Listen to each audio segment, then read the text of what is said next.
নমস্কার। আজকে আমরা কাব্যপ্রকাশের একদম অন্তিম লগ্নে এসে উপস্থিত হয়েছি। হচ্ছে আমাদের দশম উল্লাস পর্ব আজকে আমরা।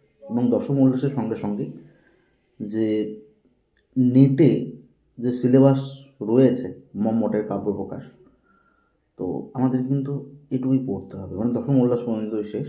যেহেতু 10টাই উল্লাস রয়েছে, তো তার সংক্ষিপ্ত কিছু যে বিষয়গুলো সেগুলো কিন্তু আমরা দেখব আজকে। মূলত অর্থালঙ্কারের উপর কিন্তু আমরা কাজ করব। আমরা শব্দের অলঙ্কারের উপর কিন্তু আমরা দেখেছি বা অর্থালঙ্কার। আচ্ছা, প্রথমেই তাহলে আমরা চলে যাই। দেখুন, লেখা আছে অথ দশম উল্লাস, অর্থাৎ এবার আমরা শুরু করতে চলেছি বা এবার শুরু হচ্ছে যে কি, এটা হচ্ছে দশম উল্লাস। আচ্ছা, মূল বাক্য যেটা রয়েছে, মূল বাক্য একটা বিষয়, আমি দুটো জিনিস রেখেছি। যে বইতে লাইনটা তোলা ছিল মূল বাক্য অনুযায়ী, সেখানে হিন্দি বাক্যটাও দেওয়া ছিল, সেজন্য হিন্দি বাক্যটাও আমার মনে হয়েছে হিন্দি বাক্যটাও রাখি এবং তার সঙ্গে কী হচ্ছে পদচ্ছেদে সংস্কৃতটা রাখি। সেজন্য প্রথম লাইনটা দেখুন একটু হিন্দিতেও রেখেছি, ঠিক আছে। তাহলে বলছে মূল বাক্য কি বলছে এখানে, যে অলঙ্কার কাব্য কা সবসে প্রমুখ তত্ত্ব। তাহলে অলঙ্কার যেটা, সেটা হচ্ছে কাব্যের সব থেকে প্রমুখ তত্ত্ব, মূল তত্ত্ব। বা যে পদচ্ছেদে যেটা সংস্কৃত আমি করেছি, এটা থেকেই না, অলঙ্কার কাব্যস্য সর্বাধিক প্রমুখ তথ্যম अस्ति। তাহলে অলঙ্কার যেটা রয়েছে, অলঙ্কার কি, যে কাব্যের সর্বাধিক সবচেয়ে সর্বাপেক্ষা প্রমুখ তথ্যম अस्ति। দেখুন, তাহলে অলঙ্কার হচ্ছে অলঙ্কার, কাব্যস্য হচ্ছে কাব্যের, সর্বাধিক হচ্ছে সর্বপ্রধান, তথ্যম উপাদান, अस्ति যেটা উপাদান সেটাই আর কি হয়, আছে এরকম। তাহলে কাব্যের যে প্রধান উপাদান সেটা হচ্ছে কিন্তু অলঙ্কার, অলঙ্কারের সর্বাধিক প্রধান উপাদান। কারণ অলঙ্কারের দ্বারাই একটা কাব্য কী হয়, যে সৌন্দর্যবাহী হয়। একটা কাব্য যখন আমরা পড়ি, সে অলঙ্কারের যদি আভাস হয়, যেমন উপমা অলঙ্কার, উৎপ্রেক্ষা অলঙ্কার, এই বিষয়গুলো থাকলে একটা ভাবের উদ্রেক হলে আমাদের মনেও একটা ভাবের উদ্রেক হয়। যদি কাব্যেও সেই ভাবের উদ্রেক দেওয়া হয়, তাহলে আমাদের মনেও কিন্তু একটা ভাবনা জন্ম নেয়। তো সেটাতে আমরা যেন কবির যে ভাষায়, সে কবির ভাষায় যেন হচ্ছে কি, সেই ভাষার কবি যেটা ভাবছেন সেখানেও যেন কোথাও আমাদেরকে নিয়ে যায় সেই অলঙ্কারের মাধ্যমে, আমরা সেগুলো যেন রিয়েলাইজ করি, ঠিক আছে। যাই হোক, এরপর তখন পরবর্তী বাক্য যেটা রয়েছে বলছে, কাব্যে শোভাকারক ধর্ম অলঙ্কার ইতি উচ্যতে চ সশোভাকারক ধর্ম যদি অর্থম অলঙ্করোতি তর্হি তম অলঙ্কারম বদন্তি। তাহলে কাব্য কি, কাব্যে শোভাকারক ধর্ম, শোভাকারক হচ্ছে শোভাদায়ী বা সৌন্দর্য বৃদ্ধিকারী বা সৌন্দর্য সৃষ্টিকারী ধর্ম, কাব্যকে সুন্দর করার জন্য সৌন্দর্য সৃষ্টিকারী অলঙ্কার, এই যে অলঙ্কার, অর্থম অলঙ্করোতি। তাহলে কি বলছে, অর্থম অলঙ্করোতি কথার অর্থ হচ্ছে যে অর্থকে অলঙ্কৃত করে, অর্থকে কি করে, অলঙ্কার সুসজ্জিত করে। তাহলে অর্থকে যদি আমরা যেমন হচ্ছে কি, যে যেমন আমরা বলা হয় যে যদি কোনো কন্যা বা কোনো মহিলা, তিনি কী করেন, যে যদি গহনা পরেন বা হচ্ছে অলঙ্কার পরিধান করেন, তাহলে যেমন দেখতে সুন্দর লাগে, সেমন হচ্ছে কি বলছে, যে অর্থকেও কিন্তু এরকমভাবে অলঙ্কার করা হয়, অলঙ্কৃত করা হয়। অর্থটাকে এমনভাবে প্রযুক্ত করা হচ্ছে যেন অর্থের মধ্যেও যেন সেই অলঙ্কারটা আমরা খুঁজে পাচ্ছি। আচ্ছা, তাহলে বলছে যে অলঙ্কার অর্থকে অলঙ্কৃত করে, অর্থালঙ্কার। তাহলে অর্থালঙ্কারের মূল অর্থ কি, অর্থালঙ্কার কি করে থাকে না, বলছে অর্থালঙ্কার কাব্যে যে ধর্ম সৌন্দর্য বৃদ্ধি করে, যে কি, যে ধর্ম যার কাজ হচ্ছে কি সৌন্দর্য বৃদ্ধি করা। তাহলে যখনই সৌন্দর্য বৃদ্ধি করে দিচ্ছে তাকে কি বলছে, অলঙ্কার বলছে। আর সেই সৌন্দর্য সৃষ্টিকারী ধর্ম যদি কি করে, অর্থকে অলঙ্কৃত করে। তাহলে দেখুন, যেখানে অর্থকে অলঙ্কৃত করবে সেখানে অর্থ অলঙ্কার, যেখানে শব্দকে অলঙ্কৃত করবে সেখানে শব্দ অলঙ্কার। তাহলে এখানে অর্থকে অলঙ্কৃত করছে বলে এটা অর্থালঙ্কার, ঠিক আছে। এরপরে দেখুন আমরা চলে যাই, অর্থালঙ্কার কি বলছে, অর্থালঙ্কার না। তাহলে অর্থালঙ্কার কি বলছে, অর্থালঙ্কার যে বিষয়ে বলা হচ্ছে, প্রথমে সূত্র দেখুন, বলছে সাধর্মম উপমা ভেদে। তাহলে সাধর্মম মানে সাদৃশ্য, উপমা, উপমান হচ্ছে উপমা অলঙ্কার ভেদে, ভেদে মানে যে ভিন্নতা থাকার সত্ত্বেও। তাহলে বলতে চাইছে সহজ কথায় যে ভিন্নতা থাকার সত্ত্বেও সাদৃশ্যের বর্ণনাই হচ্ছে উপমা। তাহলে কোথাও গিয়ে প্রথমে যে আমরা অলঙ্কারটা পাচ্ছি, উপমা অলঙ্কারের একটা বিষয় পাচ্ছি। তাহলে এই যে উপমা অলঙ্কার রয়েছে, সেই উপমা অলঙ্কারটা কি না, সেই উপমা অলঙ্কারটাই বলছে কি ভিন্ন থাকার সত্ত্বেও, মানে ভিন্নতা মানে আলাদা থাকার সত্ত্বে যেমন সাদৃশ্য অর্থ গ্রহণ হয়। কারণ হচ্ছে দেখুন, ভিন্নতা বলতে উপমার অনেক ভাগ আছে, ঠিক আছে, মানে অনেক আলংকারিকের মতো অনেক রকম ভাগ কিন্তু দেখানো হয়, দর্শানো হয়, সেটাও বলছি। তো এই যে ভিন্নতা থাকা সত্ত্বেও কিছু সাদৃশ্যের যে বর্ণনা, যেটা সাদৃশ্যতা প্রাপ্ত হবে, সেটা হচ্ছে কি বর্ণনা হচ্ছে উপমা। আচ্ছা, সূত্র ব্যাখ্যাতে যেমন প্রথমে কি বলা হচ্ছে, বলছে উপমানুপমেয় রেব না তু कार्य कारणादिकयोः साधर्मं भवतीति तयोरेव समानेन धर्मेण সম্বন্ধ উপমা। তাহলে এখানে বলতে চাইছে দেখুন উপমান উপমেয়। তাহলে এই জিনিসগুলো কি আসলে আমরা বুঝতে পারবো যে দেখুন উপমান উপমেয় জিনিসগুলো আগে বুঝতে হবে, কারণ এইগুলো নিয়েই আমাদের যত কিছু মানে কনফিউশনের জায়গা তৈরি হয়, যে কোনটা উপমান, কোনটা উপমেয়, কোনটা সাধারণ ধর্ম, কোনটা, এগুলো কিন্তু আমাদেরকে জানতে হবে। তাহলে এই যে দেখুন উপমান মানে কি, উপমান মানে বলা হচ্ছে যে যার সঙ্গে তুলনা করা হচ্ছে সেটা হচ্ছে উপমান। উপমেয় মানে যাকে তুলনা করা হচ্ছে। তাহলে ধরুন আমি যদি বলি যে চাঁদের মতো মুখ, আমি কথাটা বললাম চাঁদের মতো মুখ, তাহলে বিষয়টা কি দেখাবে যে চাঁদের মতো মুখ। তাহলে চাঁদের মতো মুখ মানে কি, তুলনা করছে কার সাথে, চাঁদের সাথে, তাই না? তাহলে মুখটাকে তুলনা করা হচ্ছে চাঁদের সাথে। তাহলে যাকে তুলনা করা হচ্ছে, কাকে তুলনা করা হচ্ছে, এখানে মুখকে তুলনা করা হচ্ছে। তাহলে সেই মুখটা হচ্ছে এখানে কি উপমেয়। আর যেখানে হচ্ছে যার সঙ্গে তুলনা করা হচ্ছে, কার, চাঁদের সঙ্গে তুলনা করা হচ্ছে, তাহলে কি হচ্ছে যে এটা কিন্তু উপমান, ঠিক আছে। তাহলে এই যে উপমান আর উপমেয়, তাহলে এই দুটো থাকছে, এবং আরেকটা বিষয় থাকে যে সাধারণ ধর্ম থাকে, যেটা সাদৃশ্যম এরকম বলা হচ্ছে, বা এই নিচে দেখুন সাদৃশ্য মানে মিল আর কি, আর সমান ধর্মের মানে একই ধর্মের দ্বারা সম্বন্ধ মানে সম্পর্ক, উপমা মানে হচ্ছে উপমা অলঙ্কার। আচ্ছা, এইগুলোর বাইরে গিয়ে আমি একটু বলছি দেখুন, মানে আমরা যখন কোনো কিছু উপমা অলঙ্কার মেনলি করবো, আমরা চারটে বিষয় পাবো।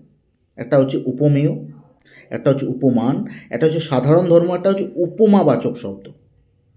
উপমাবাচক শব্দগুলো কি, যেমন ধরুন ইবো, হ্রস্ব ইবো, ইবো, এটা হচ্ছে উপমাবাচক শব্দ। বা যদি বলি ইবতি, ইবতি বলতে পারি, তুল্য, তুল্য, সম, ঠিক আছে, অনেক শব্দ বলতে পারি, সম, বা এরকম যে শব্দ ইবো, ইবতি, সদৃশ, তুল্য, সম, ন্যায় ইত্যাদি যে শব্দগুলো থাকে, তো এইগুলো হচ্ছে কি যে উপমাবাচক শব্দ, ঠিক আছে। আর সাধারণ ধর্ম কি, যে গুণের জন্য তুলনা করা হচ্ছে, যে গুণের জন্য, সেটা হচ্ছে কি, যে গুণ মানে হচ্ছে, মানে ধরুন আমি যদি বলি যে চাঁদের মতো সুন্দর, আমি এই কথাটা বললাম চাঁদের মতো সুন্দর মানে কি, তাহলে চাঁদের, আমি যদি বলি চাঁদের মতো মুখটি সুন্দর, তাহলে আমরা অলরেডি বলে ফেলছি যে কাকে তুলনা করা হচ্ছে, মুখকে তুলনা করা হচ্ছে। মুখকে কার সঙ্গে তুলনা করা হচ্ছে, তাহলে যাকে তুলনা করা হচ্ছে সে হচ্ছে উপমেয়, ঠিক আছে। আর যার সঙ্গে তুলনা করা চাঁদ হচ্ছে এখানে উপমা। তাহলে চাঁদের মতো মুখটি সুন্দর, তাহলে সুন্দর দেখুন এখানে সাধারণ ধর্ম, সুন্দরটা মেনলি বলা হচ্ছে, যে বিষয়ে আলোচনা করা হচ্ছে যেটা সাধারণ, মানে চাঁদও সুন্দর তুমিও সুন্দর চাঁদের মতো, তাহলে দুটোই সাধারণ ধর্ম বলছে, যে যেটা এটা মেন, মানে চাঁদের ধর্মই হচ্ছে সুন্দর, এরকম বলতে চাইছে, তাহলে সেটা হচ্ছে সাধারণ ধর্ম। আর চাঁদের মতো, তাহলে দেখুন চন্দ্রম ইব মুখম, যদি বলি চন্দ্রম ইব মুখম সুন্দরম, তাহলে ইবো যে প্রত্যয় ব্যবহার করছি সেটা কী হয়ে যাবে, উপমাবাচক শব্দ। তাহলে চারটি বিষয় থাকলে আমরা কিন্তু বলবো কি সেখানে উপমা অলঙ্কারের কিন্তু সন্নিবেশ ঘটেছে, এটা বলবো। আচ্ছা, তাহলে দেখুন এখানে কি বলতে চাইছে, সাদৃশ্য কেবল উপমা উপমেয়েরই মধ্যেই হয়, কার্যকারণের মধ্যে নয়। কার্যকারণের মধ্যে কিন্তু কি হয় যে এটা হয় না। তাই উপমা আর উপমেয়ের একই ধর্মের মাধ্যমে সম্পর্ক স্থাপন উপমা। বাস এইগুলো, এই বিষয়টা আমি যখন 4টে বিষয় বললাম, 4টে বিষয় মনে রাখবেন, তাহলে কিন্তু উপমার কিন্তু কাজ হয়ে যাবে, অনেকটাই কাজ হয়ে যাবে। এবার অনুবাদে বলছে যে উপমা উপমেয়ের মধ্যে সাদৃশ্য হয়, কার্যকারণ প্রবৃত্তির মধ্যে সাদৃশ্য হয় না। অতএব উপমান উপমেয়ের স্বধর্মের সম্পর্ক, মানে উপমান আর উপমেয় দুটো থাকবেই মেনলি। তাহলে এই দুটোর মাধ্যমে কী হচ্ছে, সমধর্মের, মানে একই ধর্ম। সমধর্ম মানে হচ্ছে সাধারণ ধর্ম, আর কিছুই না। দেখুন এই যে সুন্দরবন, চাঁদের মতো সুন্দর, সুন্দর কথাটা যে কমন বললাম, সেটাই হচ্ছে কি, সেটা হচ্ছে সমধর্ম, একই ধর্ম।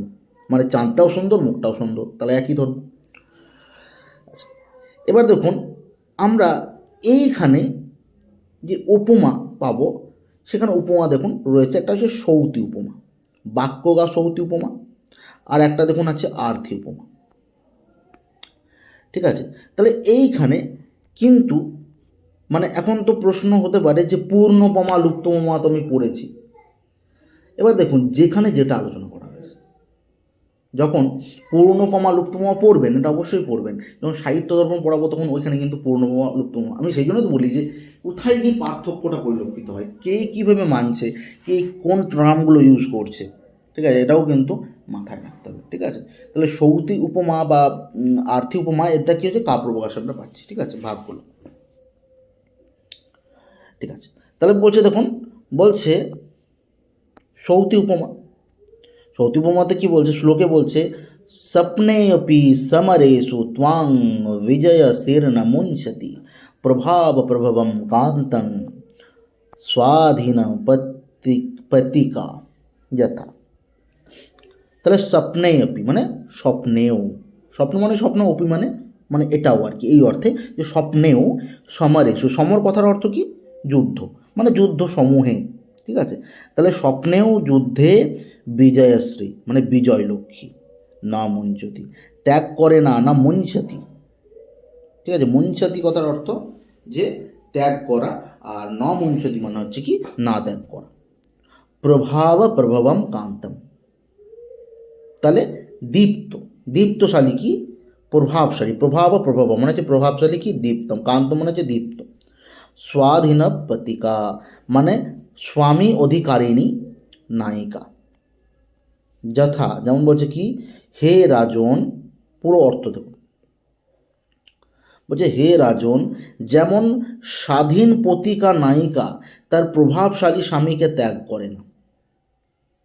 যেমন একজন নায়িকা স্বাধীন পতিকা, মানে যে পতির কাছ থেকে স্বাধীন আর কি। ঠিক আছে, মানে পতি তাকে মানে বাঁধনে বাঁধেনি, মানে যে এটা করা যাবে না, ওটা করা যাবে না। ঠিক আছে, তাহলে স্বামী পতিকা নায়িকা কি বলছে, স্বাধীন পতিকা নায়িকা তার প্রভাবশালী স্বামীকে ত্যাগ না করে, মানে তার যে প্রভাবশালী স্বামী আছে তাকে ত্যাগ করে না, তেমনি যুদ্ধক্ষেত্রে বিজয়শ্রীও আপনাকে স্বপ্নেও ত্যাগ করে না। মানে আপনি যে বিজয় লাভ করবেন, আপনি যে কি বলবে, যে আপনি এমন একটা রাজা যে আপনি জিতবেন, এই যে তাহলে জেতার যে বিষয়টা, সেটা কিন্তু আপনাকে স্বপ্নকেও ত্যাগ করে না। সেই যুদ্ধ বিষয় কিন্তু আপনি স্বপ্নতেও ভাবেন যে আমিই জয়লাভ করব। ঠিক আছে, তাহলে এটা হচ্ছে বিষয়। এবার আমাদের প্রশ্ন আসবে যে সৌতি যে উপমা তো দেখলাম, যে অনুবাদও পড়লাম, পদচ্ছেদও দেখবো, কিন্তু সৌতি উপমা বুঝবো কী করে, বা সৌতি উপমা কী আসলে। আমি এই বিষয়টা সংজ্ঞা বলছি। ঠিক আছে, আমি অন্য উদাহরণ দিয়েও বোঝাচ্ছি। দেখুন, যে উপমায় উপমেয় ও উপমানের তুলনা কী হবে, স্পষ্টভাবে শব্দের মাধ্যমে বলা হবে। ঠিক আছে, কি বললাম, যে উপমায় উপমেয় ও উপমানের তুলনা কী করা হবে, স্পষ্টভাবে শব্দের মাধ্যমে উপস্থাপন করা হবে। অর্থাৎ কি, এই যে ধরুন ইবো বললাম, ইবো, ঠিক আছে, বা ধরুন সদৃশ, ঠিক আছে, সদৃশ, তারপরে ধরুন ন্যায়, তুল্য। ঠিক আছে, এই যে উপমাবাচক শব্দ থাকবে, ঠিক আছে, সেগুলো কি বলছে, সৌতি উপমা। দেখুন উপমা অলঙ্কার তো অবশ্যই, এটা উপমা অলঙ্কার, ডাইরেক্ট আমরা বলতে পারি যে উপমা অলঙ্কার, কিন্তু কী ধরনের উপমা, তখন বলবো যে এটা হচ্ছে সৌতি উপমা। তাহলে এই শব্দগুলো কিন্তু প্রয়োগ থাকবে। ঠিক আছে, তাহলে সেটা হচ্ছে যেখানে আবার তখন বলছি, যেমন আমি এই উদাহরণ আগে বলছি যে চন্দ্র ইব মুখম, এই উদাহরণটা দিচ্ছি, বা স সিংহ ইব বিক্রমী। ঠিক আছে, আমি লিখছি দেখুন, সহ সিংহ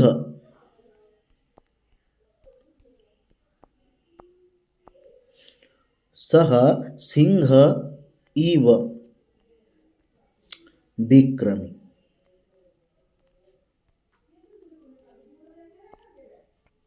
মানে কি, সে সিংহের মতো বিক্রমশালী, তাই না, সে মানে সিংহের মতো বিক্রমশালী। তাহলে এখানে দেখুন যে আমরা কি ব্যবহার করলাম, যে উপমেয় উপমানের তুলনা করা হলো সিংহ, ঠিক আছে, আর সিংহের মানে এখানে বললো বিক্রম, তাহলে বিক্রমশালী, সেখানে ইবো শব্দের প্রয়োগ করা হয়েছে, তাহলে সাধারণ ধর্ম থাকলো।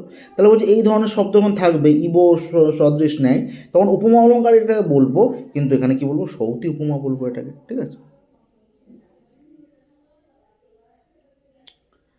ঠিক আছে। কিন্তু এবার দেখুন একটা বিষয়, যেখানে এই যে শ্লোকটা আমি বলি, এখানে দেখুন একটা কথা আছে তেমনি,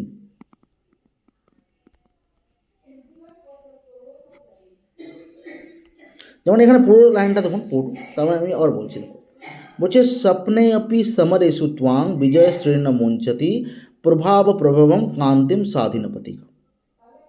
একটা বিষয় বলি, ইবো, তুল্য, এই শব্দগুলো ডাইরেক্ট আপনি দেখতে পেতেও পারেন, নাও পেতে পারেন, কিন্তু তার বোধ কিন্তু করাবেই, কখনো কখনো তার বোধ করায়।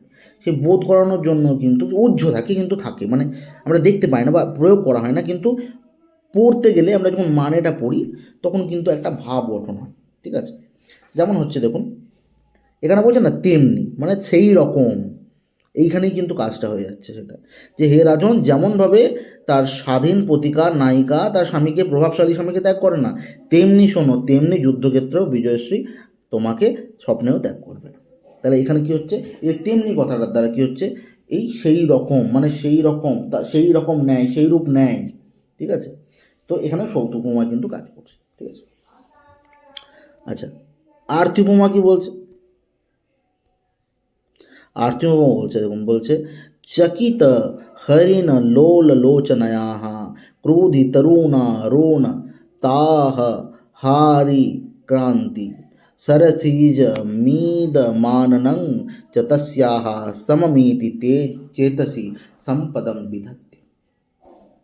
বেশ, এবারে বলছে দেখুন চকিত, চকিত মানে হচ্ছে কি, চকিত মানে হচ্ছে মানে যেটা চমকিত। হরিণ, হরিণ মানে হচ্ছে হরিণী, এখানে বলছে লোল, লোল মানে হচ্ছে চঞ্চল। লোচনয়াহা, তাহলে লোচন বলতে চোখ, চক্ষু আর কি, তাহলে লোচনার যে নায়িকার যে রয়েছে, নায়িকার যে চক্ষু চঞ্চল হরিণের মতো। ক্রোধী মানে ক্রোধে, তরুণ অরুণ মানে নবীন অরুণ। ঠিক আছে, তার হারি ক্রান্তি, নবীন অরুণ, অরুণ কথার অর্থ কি, অরুণ কথার অর্থ সূর্য। ঠিক আছে, পর্যায়বাচী শব্দ, সমার্থক শব্দ আর কি। তো তার হারি কান্তি মানে দীপ্ত ও মনোহর কান্তি, সরসিজম, সরসিজম যেমন পড়েছেন না যে অভিজ্ঞান যে সরসিজম মানব বিদ্যম, এরকম পড়েছেন। তো সেখানে কি বলছে যে পদ্ম, সরসিজ কথার অর্থ হচ্ছে পদ্ম।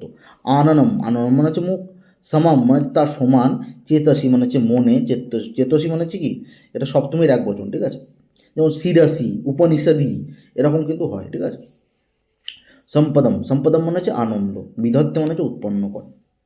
তাহলে এখানে বলতে চাইছে চমকিত হরিণীর মতো, চঞ্চল ন্যায় বিশিষ্ট, তাহলে হরিণীর মতো চমকিত, চঞ্চল, তাহলে যেমন হরিণী কি থাকে, যে হরিণী কিন্তু চঞ্চল, যেমন একটা চঞ্চল ভাব রয়েছে তার মধ্যে, এবং তার মধ্যে চোখের মধ্যে একটা চমক রয়েছে, সেই রকমই কি হচ্ছে, সেই চঞ্চল নয়ন বিশিষ্ট সেই নায়িকার ক্রোধাবস্থায়, মানে ক্রোধ অবস্থায় কি হচ্ছে, নবীন অরুণের মতো, মানে যখন সূর্য যখন ওঠে, সূর্য যখন আমার উঠছে, তখন কি ওঠার সময় কি খুব খুব প্রভাবশালী থাকে, খুব দীপ্তশালী থাকে, হালকা থাকে, সেরকম বলছে, সেরকম অরুণের নয়, সেরকম সূর্যের নয়, দীপ্ত ও মনোহর কান্তিযুক্ত এই মুখ, মানে সেই নায়িকার মুখ এবং পদ্ম দুটি যে সমান, এই ধারণা চিত্তে আনন্দের সঞ্চার করে।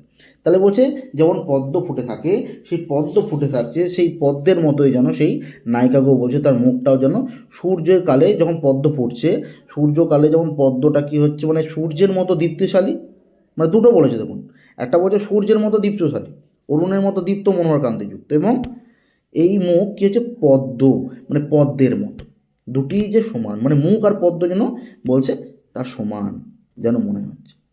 তাহলে এখানে হচ্ছে কি, এখানে আবার হচ্ছে আর্থি উপমা।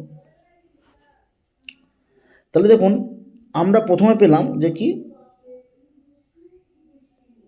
সৌতি উপমা,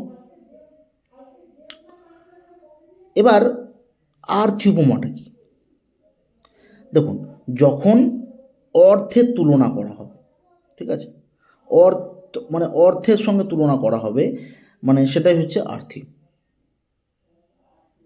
ঠিক আছে, বা তুলনা প্রকাশ অর্থে সেখানে বলছে, মানে এখানে দেখুন আমি এই একটা বললাম। আচ্ছা, এবার ধরুন আমি যদি বলি, এই উদাহরণটা না গিয়ে আমি বললাম যে চন্দ্রমুখী, ঠিক আছে, মানে আমি জাস্ট উদাহরণের জন্য বলছি চন্দ্রমুখী, বা ধরুন যদি বলি সাহা সিংহ, মানে সে সিংহের মতো, সিংহ সেই সিংহ মানে হচ্ছে কি, সে সিংহ নয় মানে সে সিংহের মতো সাহসী আর কি। চন্দ্রমুখী মানে হচ্ছে চাঁদের মতো মুখ, চন্দ্রমুখী, ঠিক আছে, তো চন্দ্রমুখী মানে হচ্ছে চাঁদের মতো মুখ। তাহলে এখানে কি হচ্ছে, এখানে বলছে যে তুলনা, মানে কি বলবো, তুলনার শব্দ নেই কিন্তু অর্থে তুলনা আছে, মানে অর্থ অনুযায়ী কিন্তু বলা হচ্ছে যে চাঁদের মতো মুখ, মানে অর্থ অনুযায়ী বলছে, ঠিক আছে, মানে এখানে কিন্তু চন্দ্রমুখী ডাইরেক্ট বলছে দেখুন, বা সিংহ বলছে, এই যে ইবো, সহজ কথা হচ্ছে ইবো, তুল্য, ন্যায় শব্দগুলো পাবেন না, ঠিক আছে, সে ডাইরেক্ট লেখা থাকবে সিংহ, মানে এগুলো যদি বোঝা একটু কঠিনও, কিন্তু এইভাবেই আমাদেরকে বুঝতে হয়, অর্থ অনুযায়ী বুঝতে হয়। অলংকারটা কিন্তু মানে একটু বলতে গেলে কঠিনই বলতে গেলে, মানে আমি নিজেও পড়ি তখন বুঝতে পারি যে বিষয়টা, যে অনেক উদাহরণ না অনুধাবন করলে, সেগুলো না দেখলে কিন্তু সেটা বোঝা মুশকিল। কিন্তু আমাদের ধরুন এই অলংকার থেকে একটা প্রশ্নই খুব বেশি দেয়, কি দুটো প্রশ্ন এরকম দেয়, তো হয়ে যায় মোটামুটি, যেগুলো দেয় সেখান থেকে হয়ে যায়, কারণ হচ্ছে নেট ক্র্যাক করা নিয়ে বিষয়। এবার যদি অলংকারের স্পেশালিস্ট হতে যায় তাহলে অলংকারের মতো আবার পড়তে হবে আলাদা করে, তাহলে সেটা নিয়ে এবার মানে যেমন দেখুন আমরা যারা পড়েছি, এমএ করেছি, তারা তো কেউ দর্শন থেকে করেছে, কেউ কাব্য থেকে করেছে, কেউ ব্যাকরণ থেকে করেছে, কেউ বেদ থেকে করেছে, তো এটা বড় কথা নয়, কেউ অলংকার শাস্ত্র নিয়েও পড়েছে, তো সেই অলংকার শাস্ত্রটা ব্যাখ্যাতে পড়তে হবে, তো অত তোমাদের দরকার নেই, মোটামুটি যেরকম হচ্ছে কমন পাওয়া যায় আসলে মোটামুটি একটা দেখো, তো সেই অর্থে বুঝে নেবেন যেখানে ইবো, ন্যায় এই শব্দগুলো থাকবে না, সেটা হচ্ছে আর্থি উপমা। আর যেটা দেখবেন যে থাকবে সেটা হচ্ছে মানে বোধ হবে, থাকবে বলতে কি দেখতেও না পারেন কিন্তু বোধ হবে, সেটা হচ্ছে কি, সেটা হচ্ছে সৌতি উপমা, ঠিক আছে, বেশ। এরপরে যাচ্ছি দেখুন উৎপ্রেক্ষা অলঙ্কার, খুব ইম্পর্টেন্ট, খুবই গুরুত্বপূর্ণ, উপমার মতোই উৎপ্রেক্ষাটাও খুব গুরুত্বপূর্ণ।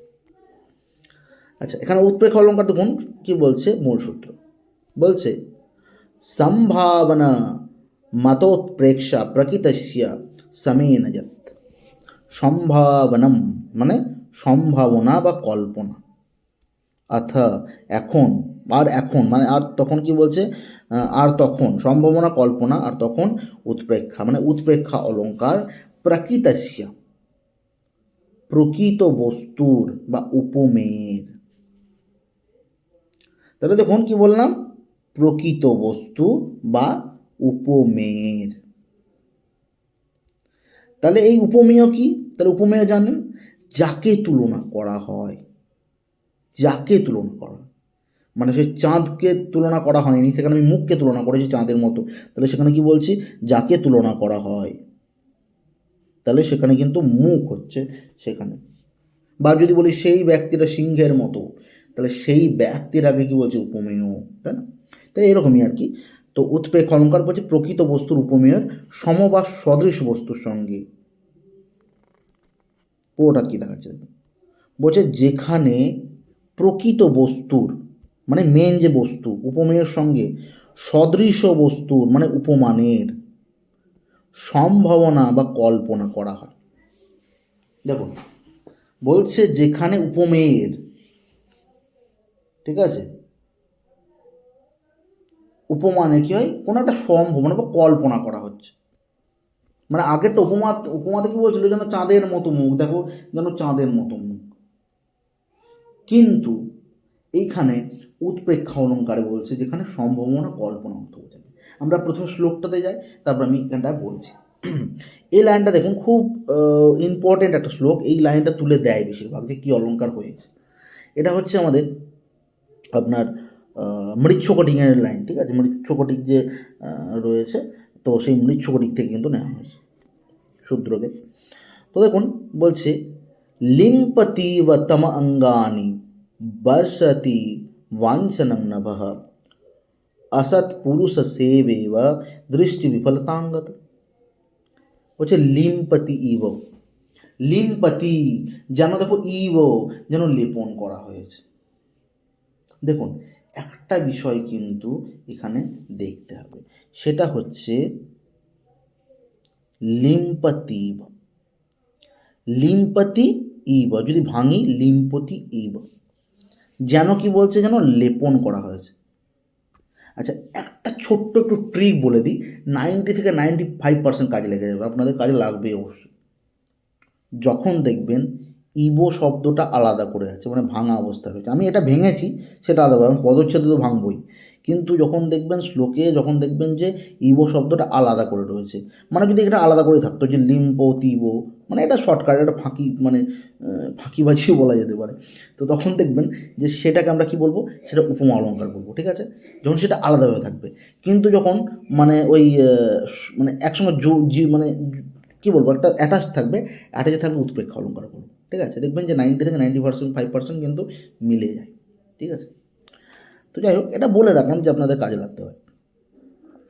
আচ্ছা, তো যেটা বলছে, তো লিম্পতি মনে হচ্ছে যেন লেপন করা হয়েছে, তামাহা মানে অন্ধকার রয়েছে, মানে এখানে বলছে দেখুন যে নায়িকার কথা বলছে, যে নায়িকা ধাবন করছে, মানে নায়িকা রাস্তার মধ্যে দৌড়াচ্ছে, এত অন্ধকার, যেন লেপন করেছে, কি যেন লেপন করেছে অন্ধকার, অঙ্গানি মানে অঙ্গসমূহে, বর্ষাতিব যেন বর্ষণ করছে, অঞ্জনম কাজল, নভ, নভ মানে হচ্ছে আকাশ, অসৎ পুরুষ সেবাইব দুষ্ট লোকের সেবার মতো দৃষ্টি, বিফলতা নিষ্ফলতা গতা প্রাপ্ত হয়েছে।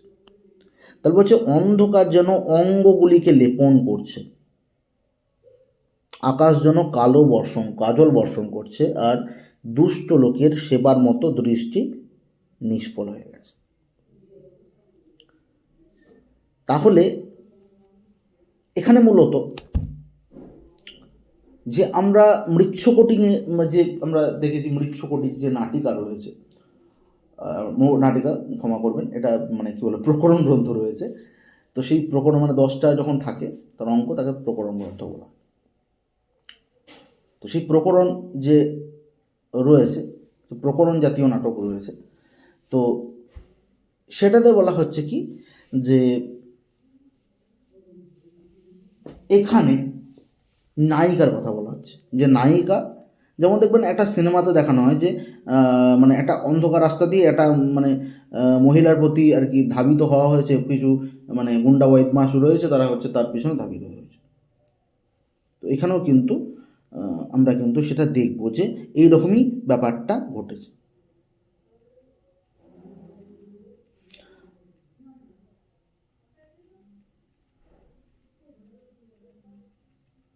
আচ্ছা, একটু দাঁড়িয়ে যান, বলছি।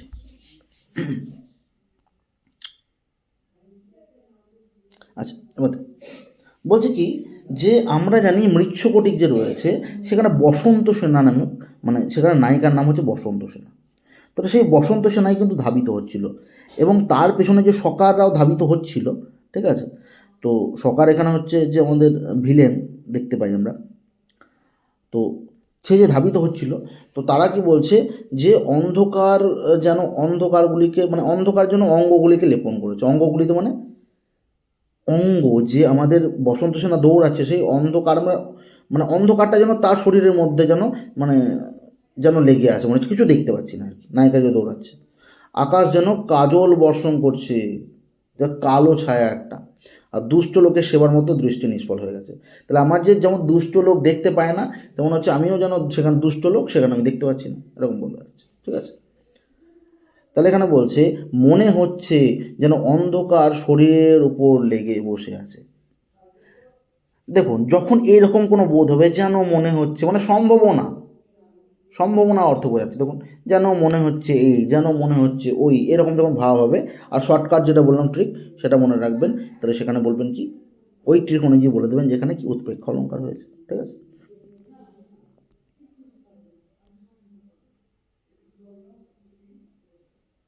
আচ্ছা, এরপর বলছে দেখুন রূপক অলঙ্কার।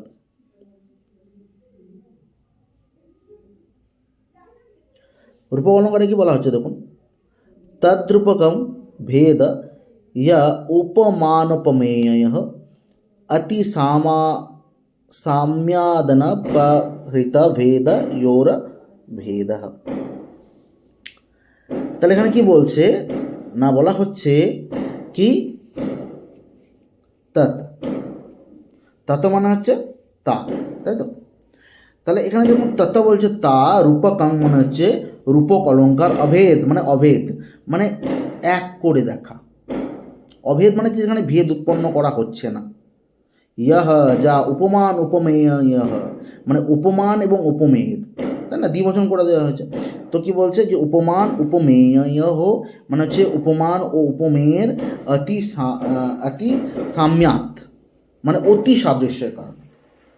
ঠিক আছে, অতি সাদৃশ্যের কারণে কি বলছে, অনপহৃত ভেদ, মানে পার্থক্য না মুছে, অভেদ। আমরা অভেদ মানে হচ্ছে যেটা ভেদন করা যায় না, মানে অভেদ কল্পনা, যে কল্পনার কি হচ্ছে, যাকে ভেদ করা যাচ্ছে না। তাহলে বলছে উপমান উপমেয়ের মধ্যে অতিরিক্ত সাদৃশ্যের ফলে, যখন উপমান আর উপমেয় কি জানেন, মানে কি জিনিস আমি বলেই দিয়েছি জানেন এতক্ষণ পর্যন্ত। তাহলে কি বলছে, উপমান উপমেয়ের মধ্যে যদি অতিরিক্ত সাদৃশ্য, মানে মিল থাকে, অবশ্যই মিল থাকবে, কিন্তু যদি অতিরিক্ত থাকে, তাহলে যদি অতিরিক্ত মিল এর ফলে কি হচ্ছে, যখন তাদের পার্থক্য লোপ না করে, ঠিক আছে, পার্থক্য লোপ না করে কি বলছে কল্পনা করা হয়, পার্থক্য লোপ না করে কল্পনা করা হচ্ছে, তখন কি হচ্ছে, তাকে বলা হচ্ছে রূপক অলঙ্কার। উদাহরণ দেব। এবার এই রূপকের ভাগ আছে, যেমন হচ্ছে প্রথমে হচ্ছে সাঙ্গ রূপক, আমরা দেখব। ঠিক আছে, সাঙ্গ রূপকে দেখুন কি বলছে, বলছে জ্যোৎস্না ভস্মচ্ছ রণধবলা বিভ্রতি তার কাস্থি नन्यत धीन व्यसन रसिका रात्रिका पालिकीयम द्विपाद द्विपं भ्रमति दधति चंद्र मुद्रा कपाले न्यस्तं सीदधांचन परिमलं लांछनस्त स्वलेन। আচ্ছা, প্রথম পদে দেখুন বলা আছে, মানে লাইনগুলো আর কি, প্রথম 1 2 3 4, তো এইগুলো দেখুন আমি আলাদা করেছি একটু। বলছে যে জ্যোৎস্না মানে হচ্ছে কি, জ্যোৎস্না মানে হচ্ছে চাঁদের আলো, ভস্য মানে হচ্ছে ভস্যই, স্বরানা ধবলা মানে লেপনের ফলে, মানে চাঁদের আলো লেপনের ফলে, মানে চাঁদ যেহেতু সাদা আর কি, সেই জন্য বলছে যে কি হচ্ছে। এবার দেখুন ঘুরি, মানে এখানে আমরা যখন শ্লোক পড়ি তখন তো সেটা মেলানোর জন্য বলা হয়, কিন্তু সেটা গদ্যাকারে করলে সেটা কি হচ্ছে, আমাদের মানে পদগুলো, মানে যে শব্দগুলো সেগুলো আগে পরে হয়ে যায়। ঠিক আছে, তাহলে বিভ্রাতি মানে হচ্ছে ধারণ করে, তারকা মানে হচ্ছে তারা, অস্থি মানে হচ্ছে হাড়। ঠিক আছে, পুরোটা আমরা যাবো তারপরে। তাহলে দেখুন আমরা পেলাম যে চাঁদের আলো ভস্য লেপনের ফলে ধবধবে সাদা ধারণ করে তারা, অস্থি হাড়। 2 নম্বর পদে বলছে নন্তর্ধীন মানে অন্তর্ধানে পারদর্শী। অন্তর্ধান মানে আমরা না যে অন্তর্ধান হলো, মানে সে হচ্ছে হাওয়া হয়ে গেল, মানে সেখান থেকে আর পাওয়া গেল না তাকে, মানে সে কথাটা বলেই অন্তর্ধান করলো, মানে চলে গেল আর কি। তো যাই হোক, এখানে বলছে বাসনা রসিকা মানে আসক্তিতে যিনি রসগ্রাহী, রাত্রি মানে হচ্ছে রাত্রি, কাপালিকি মানে হচ্ছে, কাপালিকি কাকে বলেছে, শিবভক্ত তান্ত্রিকা নারী, যে শিবভক্ত সে তান্ত্রিকা নারীকে বলছে কাপালিকি। 3য় পদে বলছে দ্বিপাত দ্বিপম মানে এক দ্বীপ থেকে আরেক দ্বীপে ভ্রমাতি ঘুরে বেড়ায়, দদতি ধারণ করে। ঠিক আছে, চন্দ্র মুদ্রা কপালে মানে চন্দ্র চিহ্ন যুক্ত করটিতে কি নাস্তম রাখা হয়েছে, সিদ্ধ অঞ্জন পরিমলম সিদ্ধ কাজলের গুঁড়ো, লাঞ্ছনস্য কলঙ্কের, লাঞ্ছন হচ্ছে কলঙ্ক, তাহলে লাঞ্ছনস্য হচ্ছে কলঙ্কের, ছলেন মানে অজুহাতে। আচ্ছা, এখানে দেখুন কি বলছে, বলছে চাঁদের আলো রূপ ভস্যে স্মাত হয়ে ধবধবে সাদা, তারকারূপ অস্থি ধারণ করে। আচ্ছা, একটা জিনিস দেখুন, আমি বলি এখানে আগে চাঁদের, আমি ধরুন এটা চাঁদ বলছি, ঠিক আছে? এবার চাঁদে দেখে যাবেন তো যে কালো কালো স্পট আছে, পুরো কি সাদা? পুরো তো সাদা নয়, চাঁদের দাগ আছে কিন্তু কালো কালো। তো সেই যে বলছে চাঁদের আলো রূপ ভস্যে স্নাত হয়ে ধবধবে সাদা, মানে একদিকে চাঁদের আলো কি হচ্ছে মানে সাদা, কিন্তু তার মধ্যে কি হচ্ছে ওই ভস্যও কিন্তু ব্যাপার রয়েছে, মানে ছাই ছাই কালার আর কি, ছাই ছাই কিন্তু ব্যাপারটা রয়েছে। তারকা রূপ মানে রূপ অস্থি ধারণ করে, যেন মনে হচ্ছে কি যে অস্থির মতো, হাড়ের মতো কালো কালো যেন ওইরকম ছায়া লাগছে। অন্তর্ধানের কৌশলে রসিক এই রাত্রিরূপী কপালিনী এক দ্বীপ থেকে আরেক দ্বীপে ঘুরে বেড়াচ্ছে। তাহলে অন্তর্ধানের কৌশলে মানে হচ্ছে যেন মনে হচ্ছে কি অন্তর্ধান মানে হচ্ছে অন্তর্ধান হয়ে যাচ্ছে, মানে হাওয়া হয়ে যাচ্ছে, সেখান থেকে চলে যাচ্ছে। এই কৌশলে রসিক কী করছে, এই রাত্রিরূপী কপালিনী মানে হচ্ছে শিবভক্ত যে আমরা বললাম যে কপালিনী, ঠিক আছে? তাহলে কি বলছে যে এখানে এখানে কিন্তু কপালিনী দেখুন নিচে পাবো, মানে এখানে বলছে ঠিক, কিন্তু কপালিনী কিন্তু এখানে রাত্রিকে বলা হচ্ছে, ঠিক আছে? যে এই রাত্রিরূপী কপালিনী, তাহলে কি কপালিনী কে? কপালিনী হচ্ছে রাত্রি, এক দ্বীপ থেকে আরেক দ্বীপে ঘুরে বেড়াচ্ছে। এবার কেন বলা হচ্ছে দেখুন, এক দ্বীপ থেকে আরেক দ্বীপে কেন ঘুরে বেড়াচ্ছে বলা হচ্ছে? আচ্ছা, আমরা ধরুন আমাদের যখন রাত হয়ে যাচ্ছে অন্য জায়গায় তো তখন দিনও হতে পারে, তাই না? বা আমাদের যখন দিন হচ্ছে অন্য জায়গায় রাত, সেই জন্য বলছে তাহলে একটা রাত কি করে ঘুরে বেড়ায় এক দ্বীপ থেকে অন্য, মানে এক দেশ থেকে অন্য দেশে আর কি বলতে পারি এটা। তাহলে ঘুরে বেড়াচ্ছে এবং চন্দ্ররূপ মুদ্রাযুক্ত করটিতে, ঠিক আছে? চন্দ্র রূপ মুদ্রারূপ করটিতে চাঁদের কলঙ্কের ছলনায় সিদ্ধ কাজলে সুগন্ধি গুঁড়ো রেখে সে বিচরণ করছে। দেখুন, তাহলে বলছে কি চাঁদের কলঙ্কের ছলনায়, মানে চাঁদের এই যে কলঙ্ক বললাম, কাজলের সুগন্ধি গুঁড়ো রেখে কি করছে, সে বিচরণ করছে, এদিক ওদিক সে বিচরণ করছে। তাহলে এখানে বলছে কি যে এখানে রাত্রি মানে হচ্ছে কপালিনী, চন্দ্র হচ্ছে করটি, ঠিক আছে? তারা হচ্ছে অস্থি, চাঁদের কলঙ্ক হচ্ছে কি কাজল, এইসব একত্রে আরোপিত, মানে আরোপ করা হয়েছে।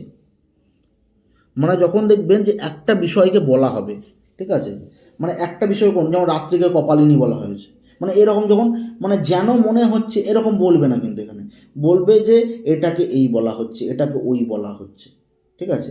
তখন সেখানে কি অলঙ্কার হয়, সেখানে কিন্তু রূপক অলঙ্কার হয়, ঠিক আছে? এটা মাথায় রাখবেন। তাহলে এখানে রাত্রি কপালিনী, চন্দ্র করটি, তারা অস্থি, চাঁদের কলঙ্ক হচ্ছে কাজল, এই সবই কি হয়েছে একত্রে আরোপিত হয়েছে। তাই কি হয়েছে এখানে সমস্ত বিষয়ক সাঙ্গরূপক বা রূপক যাই বলবেন কোনো অসুবিধা নেই, অলঙ্কার হয়েছে, ঠিক আছে? তাহলে এটা হচ্ছে আমাদের রূপক অলঙ্কারের যে ডেফিনেশন সেটা, ঠিক আছে? মানে যখন পড়বেন এখানে বিষয়ে যদি কোনো অসুবিধা হয় সেটা কিন্তু ইনবক্স করবেন যে এটার অর্থ বুঝতে পারছি না, বা কোথায় গিয়ে আমি আটকালাম, আমি বুঝতে পারলাম না, এইটুকু বুঝতে পেরেছি এরপরে বুঝতে পারলাম না, সেটা কিন্তু অবশ্যই ইনবক্স করবেন, নাহলে কিন্তু মানে সেটা অসম্পূর্ণই থেকে যাবে, তাই না? এবার যেহেতু ধরুন ডাইরেক্ট ক্লাসটা ওইভাবে করতে পারছেন না কেউ, আমিও সেরকমভাবে আমিও অন্য পন্থা সেই জন্য অবলম্বন করছি, ক্লাস আমি রেকর্ডেডই রাখছি এখন। তো সেই জন্য আপনারা বলবেন আমাকে, যদি কোনো অসুবিধা হয় আমি সেরকমভাবে পুরো সম্পূর্ণভাবে হেল্প করার চেষ্টা করব, ঠিক আছে? তাহলে এরপরে দেখুন অতিশয়োক্তি অলঙ্কার। অতিশয়োক্তি অলঙ্কারে কি বলা হচ্ছে দেখুন, বলছে নিগীর্যা ধ্যানবসানং তো প্রকৃতস্য পরেণ যৎ প্রস্তুতস্য যদন্যত্বং यद्यथोक्तौ च कल्पनं कार्यकारण योर्जश्च पूर्वापर्ज विपर्ययः विज्ञा अतिशयोक्ति सा। তাহলে অতিশয়োক্তি কি বলছে, নিগৃহ্য মানে কি গ্রাস করে নেয়, নিগৃহ্য মানে হচ্ছে গ্রাস করে নেওয়া। তাহলে গ্রাস করে বা ঢেকে দেয় কি, অধ্যবসানম মানে তাদাত্ম নিশ্চয়, অভেদ বোধ, তু তু মানে নিশ্চয় আর কি, তো প্রকৃতস্য, প্রকৃত মানে আমরা বলেছি উপমেয়ের, যাকে বর্ণনা করা হচ্ছে। আর কি বলছে, পরেণ, পরেণ হচ্ছে উপমার দ্বারা, উপমান দ্বারা, সরি উপমান দ্বারা, ইয়ৎ মানে যা, প্রস্তুতস্য প্রস্তাবিত বিষয়ের, ইয়ৎ অন্যস্তম মানে অন্য রূপে রূপান্তর, যদি অর্থ উক্তও যদি অর্থবোধক শব্দের দ্বারা চ কল্পনা মানে কল্পনা করা হয়, কার্য কারণের, ইহ যে পূর্বাপর্য বিপর্যয় মানে পূর্বাপর ক্রমের ওলট পালট, সেটাই কি হচ্ছে অতিশয়োক্তি। আচ্ছা তাহলে দেখুন এখানে কি বলতে চাইছে, যেখানে উপমান দ্বারা, মানে উপমান মানে জানেন, উপমান মনে হচ্ছে যদি চাঁদের মতো মুখ, তাহলে কি হচ্ছে উপমান কোনটা, তাহলে চাঁদ কিন্তু এখানে উপমান, তাহলে উপমান দ্বারা উপমেয়কে কি হচ্ছে সম্পূর্ণরূপে গ্রাস করা হচ্ছে। মানে আমি ওই উদাহরণ দিয়ে বলার চেষ্টা করছি। দেখুন তাহলে আমরা যদি বলি যে উপমান দ্বারা উপমেয়কে উপমেয়কে মানে মুখকে সম্পূর্ণরূপে গ্রাস করছে, উভয়ের মধ্যে কিছু অভেদ তাদাত্ম্য বা কল্পনা করা হয়, সেখানে প্রস্তাবিত বিষয়ে অন্যরূপে প্রকাশ করা হয়, যেখানে যদি অর্থবোধক শব্দের মাধ্যমে অসম্ভব অর্থের কল্পনা করা হয়, মানে যেখানে সম্ভবই নয়। ঠিক আছে, সহজ কথাই বলছি, দেখুন এখানে যে অতিশয়োক্তি, অতি মানে বেশি করে, মানে বাড়িয়ে চাড়িয়ে বলা হয়, সেটা হচ্ছে অতিশয়োক্তি। ঠিক আছে, মানে ধরুন আমি একটু উদাহরণ দিচ্ছি অন্যরকমভাবে, মানে যেটা আগেকার সময়ে হতো আর কি, কিছু কিছু জায়গায় মানে হতো, এখনও হয়। যেমন হচ্ছে ধরুন মানে বিবাহের জন্য মানে কন্যা দেখতে যাওয়া হয়েছে, এবং কন্যার যে মানে মাতা রয়েছেন তিনি বলছেন যে তার মেয়ের প্রশংসা করছে, মানে যেটা যেটা নয় সেটাও ধরুন প্রশংসা করছে, যে আমার মেয়ে তো কিছু এমন কিছু নেই যে রান্না করতে পারে না, সব রান্না করতে পারে, আমার মেয়ে এমন কিছু নেই যে মানে ঘর থেকে সব কিছু মানে ঘরের দায়িত্ব সব কিছু জানে, মানে সব কিছু কাজ জানে, পড়াশোনায় খুব ভালো, মানে যা মনে আসছে সেটাই বলছে, মানে যেটা এক্সট্রা বলছে, মানে বাড়ি হিসেবে বলছে। ধরুন একটু আছে মানে 1%টাকে হয়তো মানে 1% মানে 10%টাকে ধরুন 100% বানিয়ে দিচ্ছে। তো এই যে বিষয়টা, এই বাড়ি চাড়িয়ে যখন বিষয়টা বলা হবে তখন কী হচ্ছে, সেখানে অতিশয়োক্তি করা। ঠিক আছে, এটা শর্ট ট্রিক মনে রাখা। আচ্ছা এবার তাহলে দেখুন কি বলছে, তাহলে এখানে আমরা উদাহরণ দেখব। ঠিক আছে, উদাহরণ দ্বারা আমরা একটু বোঝার চেষ্টা করব। তাহলে কি বলছে, যে শ্লোক বলছে কমল মনম্ভসি কমল চ কুবলয়ে তানি কনকল নিকায়াম सा च সুকুমার সুভগা ইত্যুৎপাত পরম্পরা কেয়ম। কমল মানে কোমল মানে হচ্ছে পদ্ম, জানেন। অনম্ভসি অম্ভসি অম্ভসি মানে কি জল, আর অনম্ভসি মানে হচ্ছে জল ছাড়া, কমলে সেই পদ্মে আবার, কুবলয় মানে হচ্ছে নীল পদ্মকে বলা হয় কুবলয়। ঠিক আছে, তাহলে কুবলয়ে মানে হচ্ছে নীল পদ্ম কি হচ্ছে, তানি সেই সব কি হচ্ছে, কনকল নিকায়া মানে স্বর্ণলতার উপর, কানক কানক মানে হচ্ছে সোনা আর কি, তাহলে স্বর্ণ লতিকা মানে হচ্ছে লতা, তাহলে লতায় মানে লতার উপর, সপ্তমীর এক বচন রয়েছে। ঠিক আছে, তাহলে বলছে সাচ এবং আর সেই লতা, সুকুমার মানে হচ্ছে কোমল, শুভগা সুন্দরী, ইতি এইরূপ, উৎপাত পরম্পরা অদ্ভুত ঘটনার ধারাবাহিকতা, কা ইয়ম একই। তাহলে এখন তখন বলতে চাইছে যে নায়ক প্রিয়াকে দেখে বিস্ময়ে বলছে, নায়ক বলছে এখানে প্রিয়াকে, তার যে জল ছাড়াই পদ্ম জন্মেছে, সেই পদ্মের উপর আবার নীল পদ্ম, আর সেই সব পদ্ম যেন স্বর্ণলতার উপর ফুটে আছে, আর সেই স্বর্ণলতায় আবার অতিশয় কোমল ও সুন্দরী। এ কি আশ্চর্য ঘটনার পরম্পরা। তাহলে এখানে প্রেয়সী বা সেই সৌন্দর্য যে নারী, সেই বলছে প্রেয়সীর সৌন্দর্যকে কি বলেছে, পদ্ম বলেছে, নীল পদ্ম স্বর্ণলতার সঙ্গে এমনভাবে একীভূত করা হয়েছে, মানে তাকে প্রথমে পদ্ম বলেছে দেখুন, তারপর তাকে নীল পদ্ম বলা হচ্ছে, তাকে স্বর্ণলতার মধ্যে বলছে, যে একইভাবে একীভূত করা হচ্ছে, যে উপমান উপমেয়কে গ্রাস করছে। দেখুন এখানে গ্রাস করছে মানে বেশি করে বলছে, উপমান উপমেয়কে গ্রাস করছে। তাহলে উপমান মানে কি, যেটার মানে বলা হচ্ছে, মানে যার বিষয়ে বলা হচ্ছে সেটা উপমেয়, তাহলে যার বিষয়ে কি হচ্ছে উপমান এত বেশি করে গ্রাস করছে যেটা অসম্ভব বলছে, মানে একটু ওভারডোজ হয়ে যাচ্ছে, সেটা হচ্ছে অতিশয়োক্তি অলঙ্কার। তাহলে প্রথমত বললো যে দেখুন জল ছাড়াই পদ্ম জমেছে, ঠিক আছে, পাকে পদ্ম জমলো, ঠিক আছে, মানে পদ্ম হয়েছে, বলে সেই পদ্ম আবার তো নীল পদ্ম, তাহলে সেখানে আবার দেখুন একটার পর একটা বলছে, নীল পদ্ম বলছে সেই যেন একদম স্বর্ণলতার উপর ফুটে আছে, তাহলে এত কিছু এক্সট্রা বাড়িয়ে চড়িয়ে বলা হয়েছে বলে এখানে কি অতিশয়োক্তি অলঙ্কার হয়েছে। চলো এরপর হচ্ছে অর্থালঙ্কার দেখব, মানে অর্থান্তর ন্যাস দেখব। ঠিক আছে, অর্থান্তর ন্যাসটাও ইম্পর্টেন্ট আমাদের। ঠিক আছে, অর্থান্তর ন্যাস দেখে আজকে আমরা মোটামুটি তাহলে আমাদের শেষ হয়ে যাবে কাব্যপ্রকাশটা।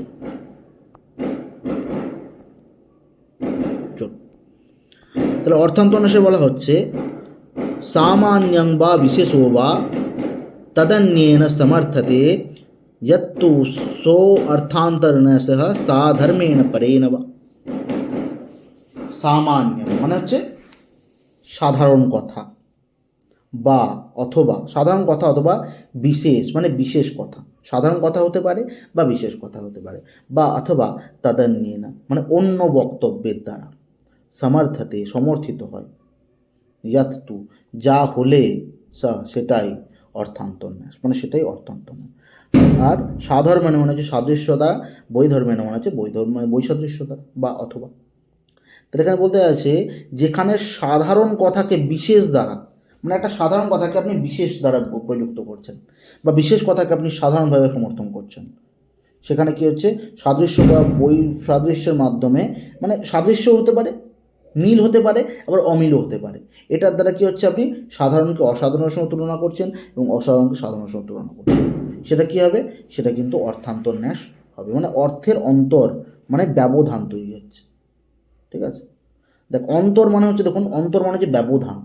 ঠিক আছে, কারণ আমরা পড়েছিলাম যখন আমি মানে সংযোগ সংজ্ঞা পড়েছিলাম যে হলো অনন্তরা সংযোগ, যেখানে অনন্তরা যেখানে ব্যবধান থাকে না, কিন্তু অন্তর মানে হচ্ছে কিন্তু ব্যবধান। ঠিক আছে, তাহলে এখানে বলছে যে যেখানে অর্থের মানে অন্তর থাকে, মানে দেখুন একবার কি বলছে, অন্তর মানে কি, ব্যবধান কি থাকছে, মানে সাধারণকে বিশেষ করে বলা হচ্ছে, আর বিশেষকে কি হচ্ছে সাধারণভাবে বলা হচ্ছে, তাহলে সেটাই হচ্ছে বা সমর্থন করা হচ্ছে, সেটা হচ্ছে অর্থান্তর ন্যাস। ঠিক আছে, বেশ উদাহরণে যায়, বলছে নিজ দোষা বৃত মনসাম অতি সুন্দরমেব ভাতি বিপরীতম পশ্যতি পিত্যপহ পহতঃ শশি শুভ্রম শঙ্খমপি পিতম।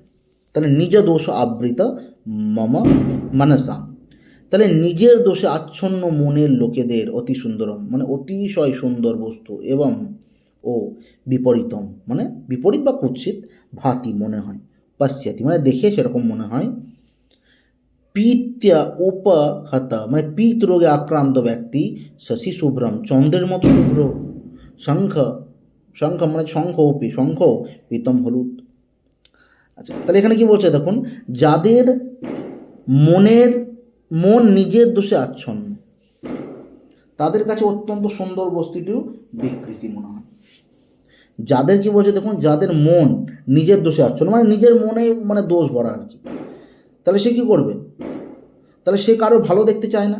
মানে আমি একটা সহজ কথা বলছি, ধরুন মানে কোনো একজন ব্যক্তি সে কী হয়েছে যে খুব ভালো কী করে কবিতা বলে, কবিতা পাঠ করে, ঠিক আছে, এবার তার থেকে আরেকজন খুব ভালো কবিতা পাঠ করে, তখন সে বলছে যে ও না ঠিক আছে, ধরুন মানে কেউ তার বন্ধু এসে বললো যে জানিস তো এই কিন্তু ফার্স্ট হয়েছে, তখন কি বলছেন, ও আচ্ছা ফার্স্ট হয়েছে, কজন ছিল রে, 3-4 জন ছিল নিশ্চয়ই, তারা নিশ্চয়ই ভালো করে কবিতাটা বলতে পারছিল না, তাই জন্য ফার্স্ট করে দিয়েছে ওকে। তাহলে এই যে দেখুন, মানে সহজ কথাই হচ্ছে আপনি অন্যের যে গুণে দোষের আবিষ্কার করছেন। তাহলে বলছে যে অত্যন্ত সুন্দর বস্তুটাও কী হচ্ছে যে আপনার কী হচ্ছে, মানে নিজের মনে দোষ আছে বলে আপনার কিন্তু অন্যটার হচ্ছে মানে সুন্দর বস্তুটা বিকৃত বলে মনে হচ্ছে। যেমন কি বলছে, উদাহরণস্বরূপ দিচ্ছে যে পিত রোগে আক্রান্ত মানুষ চন্দ্রের মতো সাদা শঙ্খকে হলুদ দেখতে পায়। তাহলে যারা পিত রোগ আক্রান্ত তারা বলছে যে যেন হচ্ছে কি চন্দ্রকে মানে চন্দ্রের মতো সাদা, এত সাদা শঙ্খকে, তাহলে সাদা চন্দ্রের মতো যে সাদা ধবধবে যে শঙ্খ সেটাকে হলুদ দেখতে পায়, তাহলে পিত রোগ আক্রান্ত। তাহলে কী বলছে, সুন্দর বস্তুকেও যেন বিকৃত মনে হচ্ছে, মানে তার মনেই যেন পিত রোগ উৎপন্ন হয়েছে।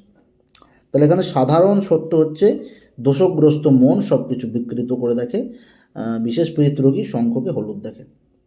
তাহলে সাধর্মযুক্ত অর্থান্তর ন্যাস। আরেকটা দেখুন কি বলছে, বলছে সুশীত वसनालंकारायां कदाचन कौमदी महसि सुदृशि स्वैरंजान्त्यां गतो अस्तमभूद विधुः तदनुभवतः कीर्तिः केनाप्यगीयत येन सा প্রিয় গৃহম যান্তুক্তা সংখ্যা ক নাসি শুভ্রপদ।